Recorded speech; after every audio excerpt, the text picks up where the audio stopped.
On vous souhaite la bienvenue à ériclatour.com. Dans quelques instants, on reçoit une dame qui a travaillé pendant quelques années dans le domaine des médias et finalement, elle est partie à son propre compte pour fonder une entreprise où elle vend des produits et services au nom de la marque Arbonne. Bref, elle va nous expliquer son cheminement dans quelques instants. Mais d'abord, parlons d'art et de culture et de sculpture parce que ça sera à la mi-octobre la 29e édition de la Rencontre des arts au Collège militaire royal de Saint-Jean. Bref, on en discute à l'instant avec le président d'honneur et la présidente de la coopérative Arto.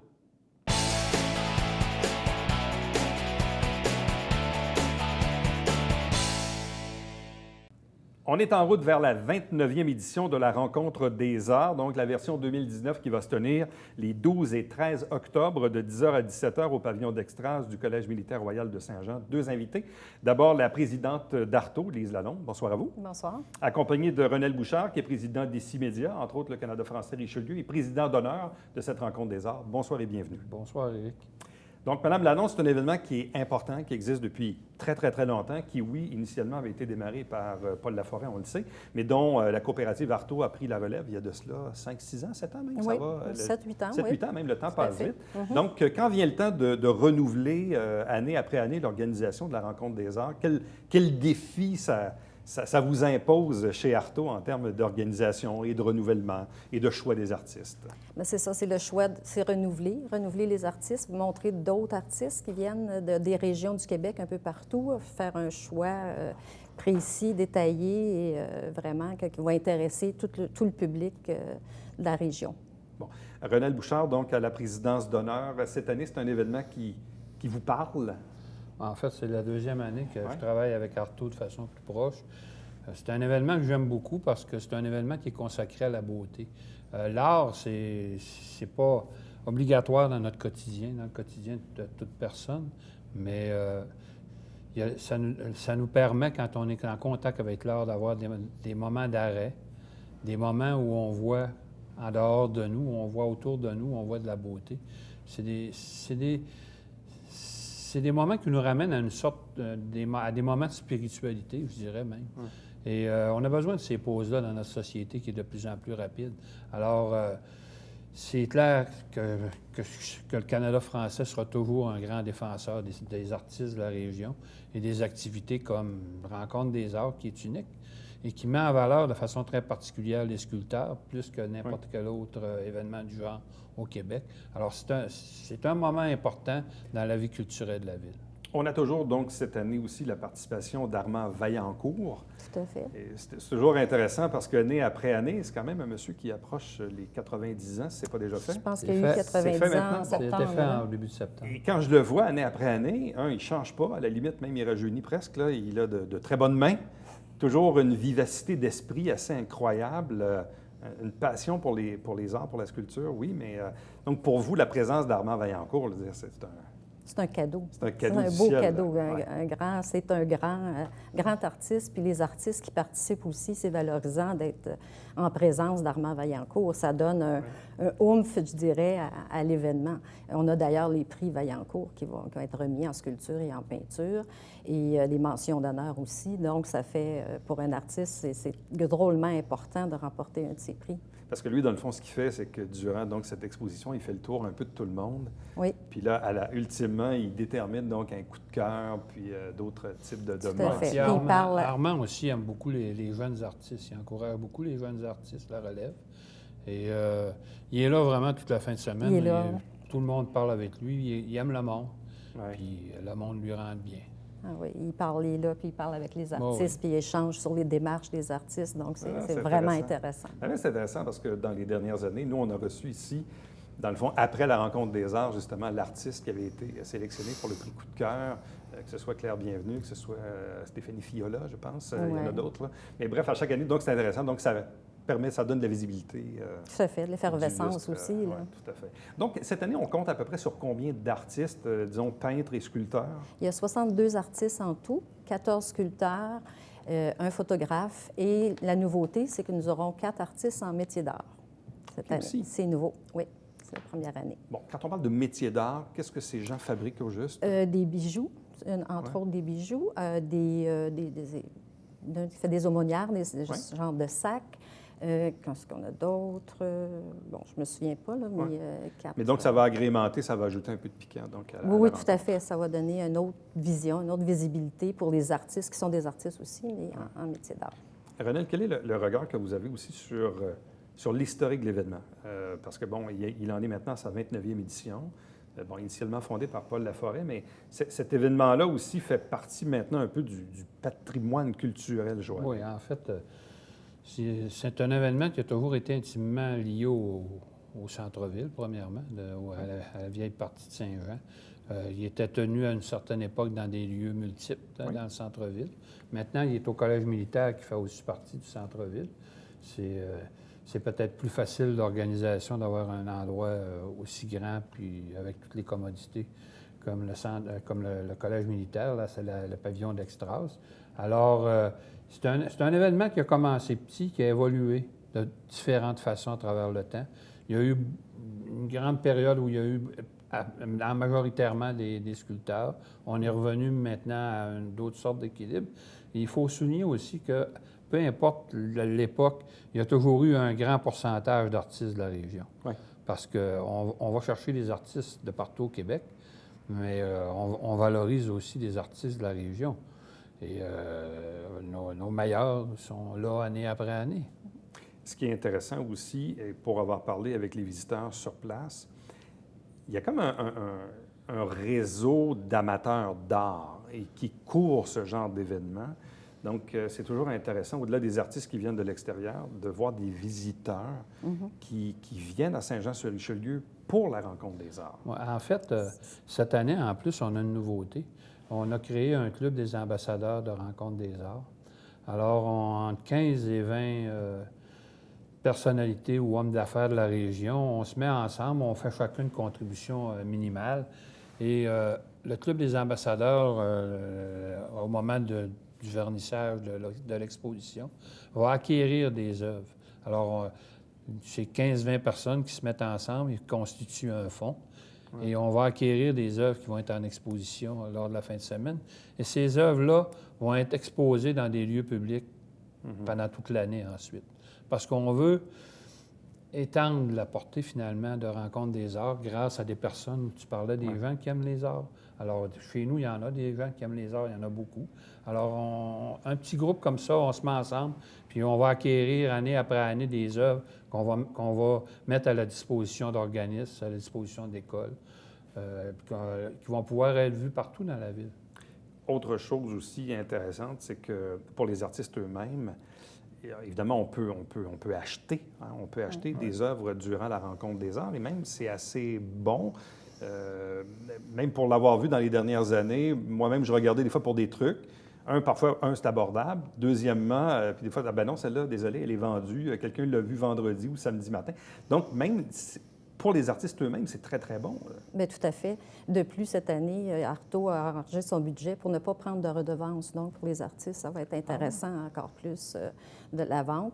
Et oui, il y a les collectionneurs, il y a les amateurs, mais aussi c'est grand public. Donc, même si on n'est pas initié, c'est un bon moyen de s'initier à l'art, puis d'acheter, puis de voir comment ça se passe, puis de parler, d'échanger. Tout à fait. Pour le public, quel est le coût d'entrée? Il n'y a pas de coût, c'est accessible donc, à tous. C'est accessible. Donc, totalement gratuit. Totalement gratuit, le samedi et dimanche. Bon, ça, c'est intéressant parce que des événements gratuits, il n'y en a pas tant que ça. Donc, les gens qui, peut-être par une... Là, on ne sait pas quel temps il fera à la mi-octobre. Là, la pluie derrière vous me fait un peu sourire parce qu'en quelque part, des fois, on ne sait pas... C'est le genre de temps de l'année que des fois, qu'on ne sait pas trop quoi faire. Il fait-tu beau, il ne fait pas beau. Bon. Et parfois, justement, on peut aller quelques heures. Tout à fait. C'est achalandé beaucoup. L'an passé, on a eu au-delà de 12 000 personnes qui ont passé. 1200. 1200? J'ai mis un zéro de trop, là. Mais je vois ça gros, hein? Mais c'est quand même... Alors, donc, 1200 personnes qui ont défilé durant le week-end. Oui. Puis comme vous dites aussi, c'est ça, les gens sortent, vont bruncher le dimanche, puis viennent à la rencontre ensuite. C'est une belle activité. Bon, il y aura toujours, et je vois que vous avez en main... Oui, un catalogue dont on est fier. Il est tout chaud, il vient de sortir. Alors, ce sera à la disposition aussi avec toutes les œuvres d'art des artistes qui sont à l'intérieur. Ça donne un choix aussi de voir quel genre de peinture il y a et de sculpture. Et aussi pour se faire le choix pour peut-être l'an prochain ou dire quel style, parce que c'est des styles variés, hein, toutes sortes de styles, il y en a pour tous les goûts. Ben, ça permet de voir évoluer aussi les artistes eux-mêmes. Ça Oui. permet d'en découvrir des nouveaux. Ça permet de passer un bon moment. Comme on disait, ça peut aussi... Ouais. Ah, bien oui, on peut amener, on peut amener des enfants Oui, aussi, des oui. voir ça. C'est comme ça qu'on commence à s'intéresser Tout à fait. à l'art, puis on se découvre des passions aussi avec ça. Puis il y en a pour tout le monde, c'est ça aussi qu'il faut dire. Hein. Il y en a vraiment pour tout le monde. C'est pas une question de budget. À la rigueur, on peut juste aller Les regarder. voir. Ou on peut en ramener une à la maison, sans problème. Donc, Rencontre des arts, 29e édition, les 12 et 13 octobre, de 10 à 17 heures au pavillon d'Extras du Collège militaire royal de Saint-Jean. Puis là, après quoi, Artaud va tomber plus dans la portion de Noël, je présume, là, dans les prochaines activités Oui, à après venir? ça, c'est les petits formats pour Noël, effectivement. Puis il y a les mots aussi, les artistes avec des écrivains qui vont faire une œuvre, vont faire un texte sur des peintures. Bon, si vous désirez avoir tous les détails, donc sur la Rencontre des arts, rencontredesarts.com, ou sinon cooparto.com également, si vous désirez avoir tous les détails sur les autres activités durant l'année. Donc, à vous deux, merci infiniment. On Merci vous souhaite évidemment bonne chance pour cet événement. Merci. Merci. Bienvenue à tous. Restez avec nous puisqu'au retour, on vous parle d'une dame qui a travaillé dans le monde des médias jusqu'à tout récemment et qui est devenue une conseillère indépendante pour la marque Arbonne.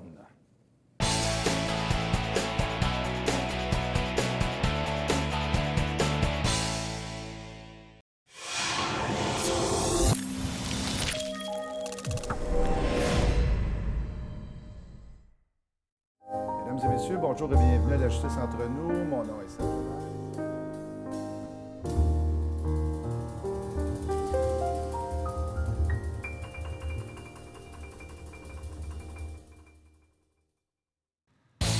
Salut, ici Alexandre Baudouin. Et François Trépanier. François, cette semaine à Sport Express, spécial géant. Oui, avec coach Jean-Philippe Bégin et le joueur étoile Nicolas Lessard. Voilà, manquez pas ça.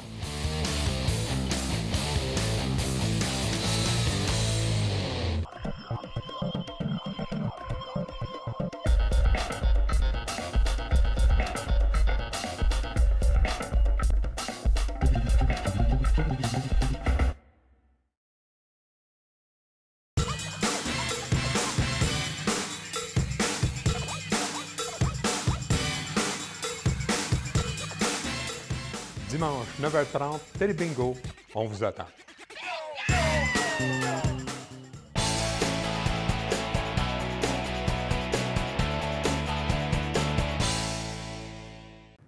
À chaque mois, on se plaît bien ici à cette émission à vous faire découvrir des gens de la région qui sont entre autres membres du regroupement des travailleurs autonomes du Haut-Richelieu. C'est toujours intéressant de découvrir le parcours de ces personnes et de connaître également leur entreprise, les services qu'ils peuvent offrir à la région. Avec nous aujourd'hui, on vous fait découvrir le profil de Jessica Côté. Bonsoir et bienvenue. Merci beaucoup. Qui d'abord étudiait dans le domaine des médias, a travaillé dans le domaine des médias pour ultimement arriver aujourd'hui à avoir sa propre entreprise. Donc, partons un peu du début. Oui. Comment quelqu'un qui œuvre dans le domaine des médias, ultimement aboutit à fonder sa propre entreprise? Oui. En fait, le monde des médias, c'était un monde que j'adorais. Moi, le travail d'équipe, le fait d'avoir un petit grain de compétition à travers nos journées, c'était formidable. Puis j'ai toujours aimé apprendre. Fait que c'est certain qu'en médias, ça bouge continuellement. Il y a de l'apprentissage à faire. J'étais bien encadrée dans tout ça. Mais il manquait un petit côté personnel de développement d'héritage à long terme pour moi, ma famille. Une espèce de recherche d'équilibre familial et de travail. Fait que c'est vraiment ce questionnement-là qui a fait en sorte que je me suis mis à regarder d'autres opportunités. Puis, nécessairement, l'entreprise avec laquelle je travaille est basée principalement en ligne et en personne, ce qui m'a fait vraiment donner le goût d'en savoir plus. Fait que c'est à ce moment-là que je me suis mis à m'intéresser à. Puis j'ai tenté l'expérience tout en conservant l'emploi à temps plein en même temps au début. Bon, donc au début, on faisait les deux, Oui. si je comprends. Et Oui. c'était un travail, on dit dans le domaine des médias, mais quel type Oui. de travail dans les médias? J'étais une des chanceuses qui travaille de telle heure à telle heure et qui n'est pas rush continuellement. C'était quand même un bon métier pour une maman, quand même, à ce moment-là. Et c'était quelle fonction? J'étais recherche et développement stratégique. Donc, j'appuyais tout ce qui était la gang qui travaillait au niveau de la vente publicitaire. Ouais. Et à l'interne aussi, au niveau de décider à quelle heure la programmation va avoir lieu, pour tout ça. Donc, à ce niveau-là, je donnais l'information avec les chiffres, puis les tendances, les recherches sur les publics cibles, puis tout ça.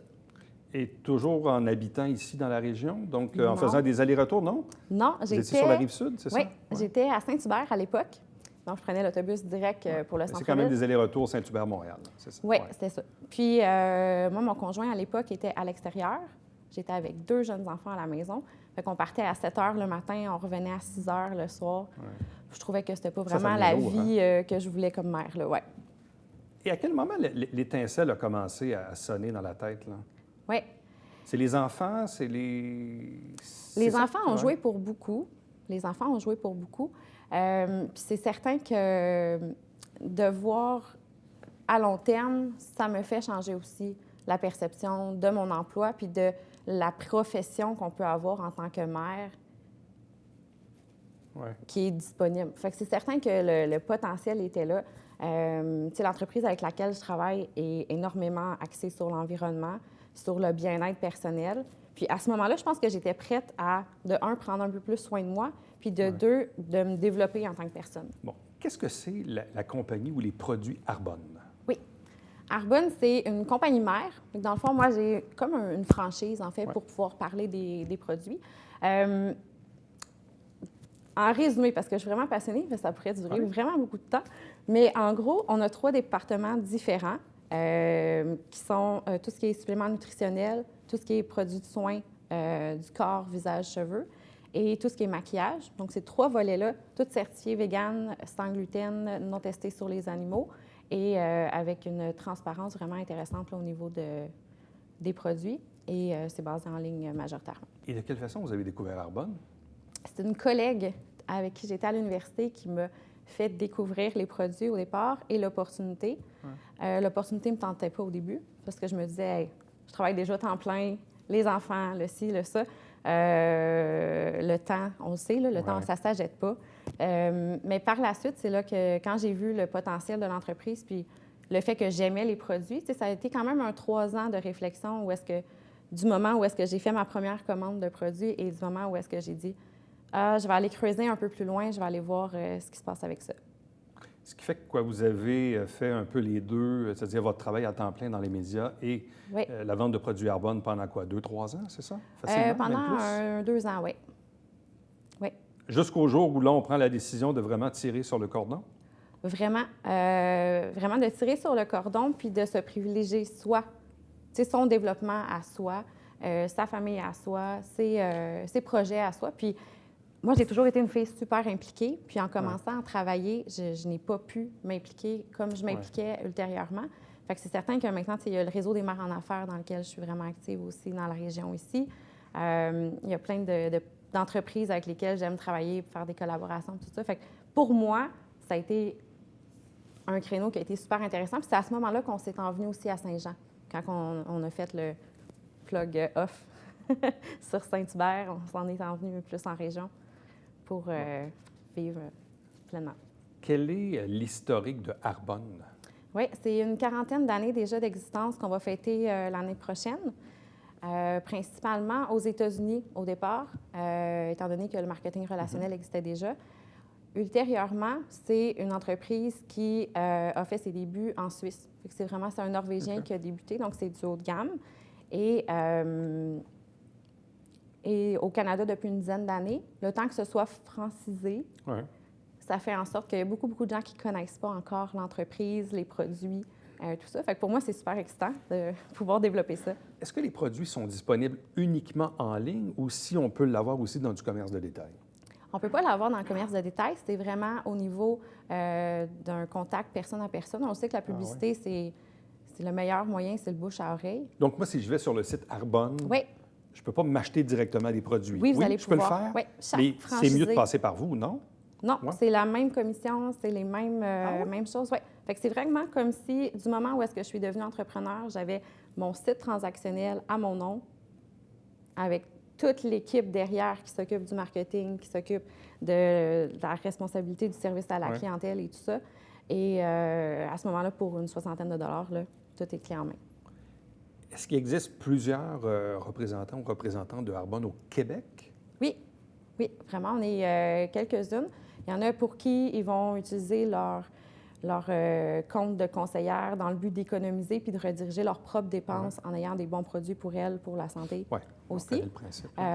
Mais quand même, là, depuis, mettons qu'on arrondit à une dizaine d'années, là, on est plusieurs, puis c'est pas sur le point d'arrêter. Est-ce que vous divisez le Québec un peu en territoires ou c'est à l'égard de la clientèle que vous développez vous-même? À l'égard de la clientèle qu'on développe nous-mêmes, on n'a aucun territoire. Je pourrais même avoir des clients aux États-Unis, en Australie, en Pologne, en Angleterre. Les marchés sont ouverts. Comment on fait pour développer un créneau puis une compagnie comme celle-là? Si on dit qu'on peut vendre à n'importe qui, n'importe où, oui. Comment on fait connaître les produits? Comment on se fait connaître aussi au travers de cette compagnie? Bref, qu'est-ce que vous avez fait, dans le fond, dans les dernières années pour arriver à ça? Oui, bien, nécessairement, en étant une personne impliquée qui aime les gens, je suis sortie de la maison. C'est sûr qu'en restant à la maison, ça ne fonctionnerait pas. La venue des réseaux sociaux a été incroyable aussi à ce niveau-là. Mais je tiens à dire quand même que j'ai des collègues dans Arbonne qui ont une 60aine d'années, qui sont en retraite, début de retraite, qui font Arbonne, puis que pour eux, les réseaux sociaux, c'était pas acquis, puis que ça fonctionne aussi. Fait que oui, d'être impliqué, de rencontrer les gens. La découverte produit aussi est un des aspects qu'on fait, où est-ce qu'on peut prendre rendez-vous, permet de voir aussi les produits, soit personne à personne ou avec de plus grands groupes. Il y a des ateliers aussi que je fais ouverts au public à Saint-Jean une fois par mois au niveau du maquillage, puis une fois par mois au niveau de la nutrition. Et j'ai des échantillons aussi sur demande qui sont disponibles, mais il y a une garantie de 45 jours de satisfaction. Fait que les échantillons côté environnemental, moi, je me dis, on peut y aller avec le produit, je sais qu'on va l'aimer quand on est bien conseillé. Mais c'est quoi la différence entre être assis dans un bureau à Montréal et là, être obligé de sortir de la maison pour aller voir du monde? Là? Parce que c'est de la représentation, c'est de la vente. Là. C'est pas tout le monde qui est fait pour ça nécessairement. Ça prend une dose de courage aussi pour se lever le matin puis aller cogner à des portes, puis faire des appels, puis envoyer des courriels, puis tout ça. Bref. Oui, c'est sûr que ça tombe pas du ciel, comme on dit. Mais je pense que quand on aime ce qu'on fait, on voit pas le temps passer non plus. Fait que de un, il y a ça. Puis de deux, au niveau du potentiel à long terme, ça, c'était intéressant. Puis de pouvoir échanger, puis tu sais, j'ai un volet qui est qui peut être vu comme de la vente directe, où est-ce qu'on veut un shampoing, je vends un shampoing, c'est fini. Mais il y a aussi toute l'équipe derrière ça, le coaching d'équipe qu'on a, l'enthousiasme, l'optimisme qui s'en développe, le plaisir. Tu sais, de partager des coups de cœur quand que je fais un live en disant, bien, il y a ça qui est sorti, c'est disponible pour ça. Quand que j'ai une maman qui me dit, ah, mon bébé, ses fesses, c'est vraiment réglé, merci, ça a été incroyable. Puis, tu sais, j'ai des gens que, tu sais, ça fait du bien au cœur. Bon, parlons justement des produits. On parle de nutrition, entre autres. Donc, quel genre de produits on vend au juste en termes de nutrition? En termes de nutrition, souvent, ça va être des produits qu'on peut intégrer avec de l'eau pour avoir un résultat X. On a plus que 500 produits en tout. Fait que c'est vraiment immense comme quantité de produits développés. Mais c'est des suppléments ça va être des suppléments nutritionnels. Ça peut être des shakes protéinés. Puis souvent, les shakes, on peut faire autre chose avec ça. Fait que ça, c'est le fun. C'est le petit côté créatif que j'aime, de pouvoir trouver d'autres alternatives. Il y a des suppléments aussi pour éveiller l'esprit. Il y a des vitamines. Il y a des produits aussi au niveau de l'immunité, pas l'immunité, mais de l'immunité. Le système immunitaire. Le système immunitaire. Hey, donnez-moi des mots, c'est ça, merci. Donc, le système immunitaire aussi. Vraiment nutritionnel, il y a un paquet mais même des thés. OK. Fait qu'on peut même avoir des thés. Et au niveau des soins personnels, on parle de quoi? On parle de crème? On parle de... Oui, on parle de soins du visage, corps, cheveux. Donc, crème, exfoliant, on peut avoir les shampoings, on a le fixatif, qui n'est pas en aérosol. Fait que ça, souvent, c'est de quoi qui est recherché par les pros environnementaux. Et c'est ça, fait que c'est vraiment tout ce que vous faites dans votre salle de bain, probablement que j'ai la même chose avec Arbonne. Et en quoi ces produits-là sont-ils équivalents ou meilleurs ou le rapport qualité-prix? Bref, comment on réussit à se distinguer de ce qui est disponible? Je veux dire, si on s'en va à la pharmacie, on va trouver des produits qui font ces affaires-là. Mais en quoi les produits d'Arbonne sont-ils différents ou meilleurs? Mais c'est certain que la recherche et développement est super important au niveau d'Arbonne. Et on est toujours aussi à l'avant-garde, comme plusieurs compagnies, vous allez me dire. Ouais. Mais on va se fier à tout ce qui est niveau européen pour les produits qu'on peut mettre ou qu'on ne peut pas mettre dans les produits. Ce qui fait en sorte qu'il y a beaucoup d'ingrédients qu'on n'a pas et qui permettent de mettre de la place aux bons ingrédients qui vont avoir, de un, des résultats et de deux, qui vont être bénéfiques aussi pour la peau. Parce que la peau, c'est un des systèmes les plus grands de notre corps en termes de gestion des toxines. Et le maquillage aussi s'inscrit là-dedans, là, dans les produits de Oui, maquillage. oui, Avec, maquillage va s'inscrire dans ça, qui est entre autres une nouvelle passion que je ne pensais pas, mais grâce à des implications, Et j'ai là, découvert. ultimement, est-ce que c'est vous qui allez livrer les produits ou les gens les reçoivent par la poste? Reçu par la poste, c'est même que Arbonne replante des arbres en fonction du kilométrage qui est parcouru. Fait à ce niveau-là, c'est vraiment intéressant aussi. Jessica Côté, merci beaucoup. Mais merci à Bonne vous. chance dans cette nouvelle aventure. Merci. Restez avec nous, puisqu'au retour, on vous présente le Babillard quotidien.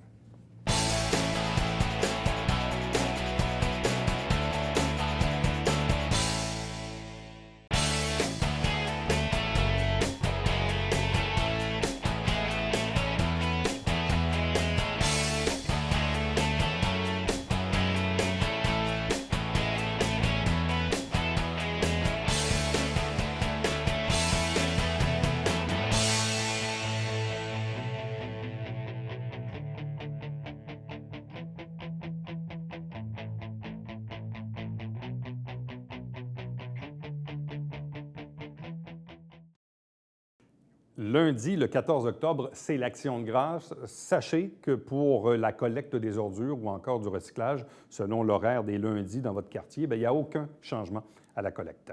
Chaque semaine, des extraits des travaux du Conseil de ville via l'émission Saint-Jean-sur-Richelieu. Et si vous manquez l'émission, elle se retrouve également sur notre site Internet. Chaque dimanche matin, 9h30 en direct, c'est le Télébingo avec 4 000 $ en prix et 30 dépositaires dans la région pour acheter vos livrets. Et nous, on se donne rendez-vous demain pour un prochain ériclatour.com. À demain. Bye-bye.